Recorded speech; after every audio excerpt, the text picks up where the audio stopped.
ఆ ఒక్క మాట నేను అబద్ధం చెప్పని కారణంగా, ఆ ఒక్క రోజు నేను అధర్మం చేయని కారణంగా 1%తో 5 సంవత్సరాలు నేను ప్రతిపక్షంలో కూర్చోవాల్సి వచ్చింది. ఒక అబద్ధం చెప్పిందంటే జగన్ ముఖ్యమంత్రి అయి ఉండేవాడు, అధికారంలో జగన్ ఉండేవాడు, చంద్రబాబు నాయుడు ప్రతిపక్షంలో ఉండేవాడు.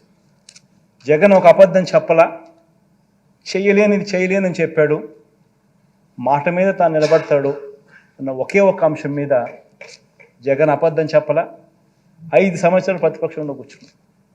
కానీ అధ్యక్ష, నేను ఈ రోజు కూడా చెప్తా ఉన్నా, ఈ రోజు కూడా నాకు రిగ్రెట్ లేదు అధ్యక్ష.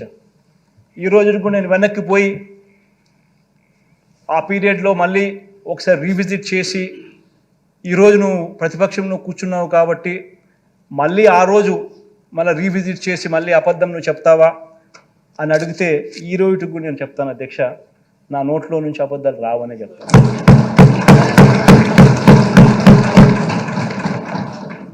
అధ్యక్ష, ఇది చాలా ఇంపార్టెంట్ అధ్యక్ష. ఎందుకనంటే నేను ఆ రోజు బహుశా నేను చేసిన ఆ పని వల్ల నేను అధికారంలోకి బహుశా రాకపోయి ఉండొచ్చు అధ్యక్ష. కానీ అధ్యక్ష, అధికారంలోకి నేను రాలేకపోయిన అధ్యక్ష, ప్రజల్లో విశ్వసనీయత అన్న అంశం ఏమిటి, విశ్వసనీయత అన్న పదానికి అర్థం మాత్రం జగనే విశ్వసనీయతకు అర్థం అని చెప్పి మాత్రం ప్రజలకు నన్ను నమ్మినారు అధ్యక్ష. ఈరోజు నేను గర్వంగా కూడా చెప్తా ఉన్నా అధ్యక్ష, 2014, 2019 నుంచి 23 ఈ 5 సంవత్సరాలలో చెప్పిన మేనిఫెస్టో ఏదైతే రిలీజ్ చేసినామో అందులో 99% హామీలను చిత్తశుద్ధిగా మేనిఫెస్టోను ఒక బైబిల్గా భావించి, ఒక ఖురాన్గా భావించి, ఒక భగవద్గీతగా భావించి నిబద్ధతతో 99% హామీలను అమలు చేసి, ఆ చేసిన హామీలను, ఆ మేనిఫెస్టోను ప్రతి ఇంటికి కూడా తీసుకొని వెళ్ళి చూపించి, ప్రజల చేతనే మార్కులు ఇచ్చి, ప్రజలే శభాషను అనిపించే విధంగా ప్రతి ఎమ్మెల్యేను గడప గడప కూడా తిప్పుతా ఉన్న ప్రభుత్వం కూడా మనదే అని చెప్పుకుంటారు అధ్యక్ష. ఇది అధ్యక్ష తేడా మనకు చంద్రబాబు నాయుడు గారికి అధ్యక్ష.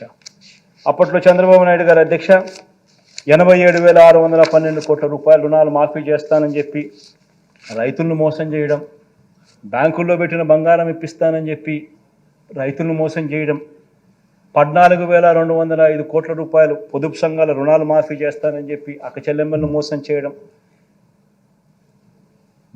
చేయడమే కాకుండా సున్నా వడ్డీని సైతం అక్టోబర్ 2016 నుంచి రద్దు చేయడం,